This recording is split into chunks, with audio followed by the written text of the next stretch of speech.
Hey, Clay, is this a poem, a song, a dance routine? What is this thing? It's actually for a short story. Short story reading. That's not even a... That's not... Okay, Old. Clay's going to be performing Old for us. So try to bring something new to it, okay?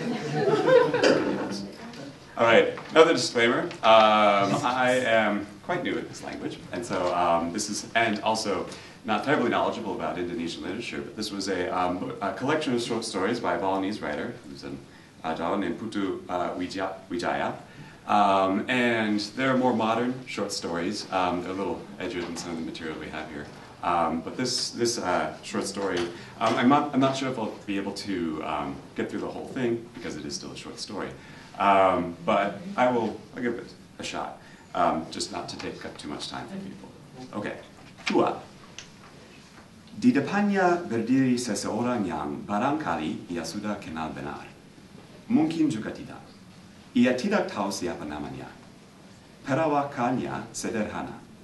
Ia tidak membawa apa-apa. Matanya juga hanya dua, dengan sorot yang biasa. Dakanya tersenyum manis dan mengatakan apa kabar. Tetapi orang tua itu cemas. Ia merasakan ada bahaya dalam ketenangan sedang merambat perlahan-lahan hendak menjangkau lehernya. Ia merasa terpepet ke sudut dengan sopan dan kemudian pada akhirnya nanti dengan lemah lembut akan diminta untuk menyerah.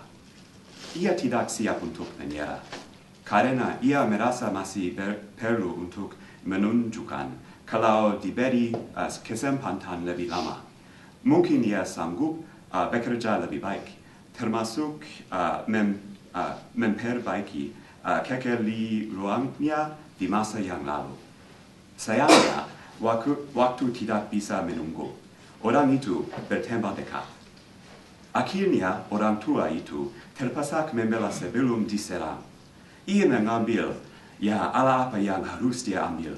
Di sana hanya ada sebuah kursi. Kursi itu terpaksa diangkatnya. Kemudian ia lemparkan kursi itu ke arah orang itu. Ini menyebabkan muka orang itu terluka. Darah menetes dari dahinya masuk ke dalam matanya. Mata itu terpejam, lalu darah tergelincir ke atas pipi bercampur dengan air mata. Tetapi langkahnya tetap diayunkan menghampiri. Orang tua itu jadi panik. Ia berseru minta tolong.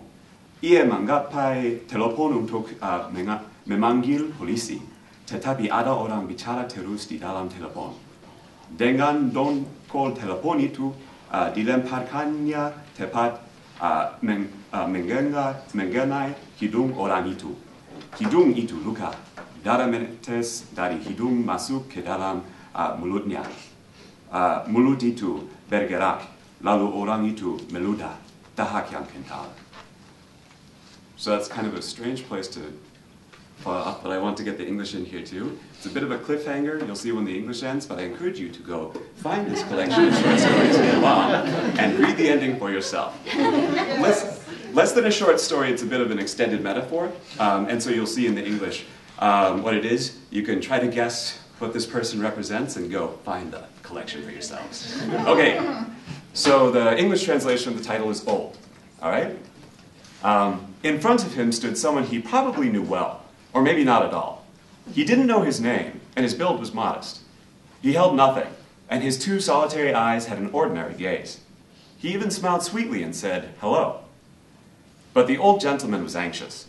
He sensed danger in the slowly spreading serenity that was about to strangle him. He felt he had been politely cornered, and knew in the end he would be asked ever so gently to surrender. He was not ready to surrender. He had to show that, given time and opportunity, he might work harder and correct his past mistakes. What a shame that time could not wait. The man came closer. Finally, the old gentleman was forced to defend himself before he was attacked. He took, God, what should he take? There was only a chair, so he grabbed it. He threw it at the man. The man was wounded. Blood dripped down his forehead into his eyes. The man closed his eyes, and the blood ran down his cheek, mixing with tears. But his steps continued to swing closer. The old gentleman panicked. He called out for help. He grabbed the telephone to call the police, but the line was always busy. Annoyed, the old gentleman threw the telephone right at the man's nose. His nose started to bleed, and blood dripped into his mouth. His mouth moved, and the man spat out thick spittle.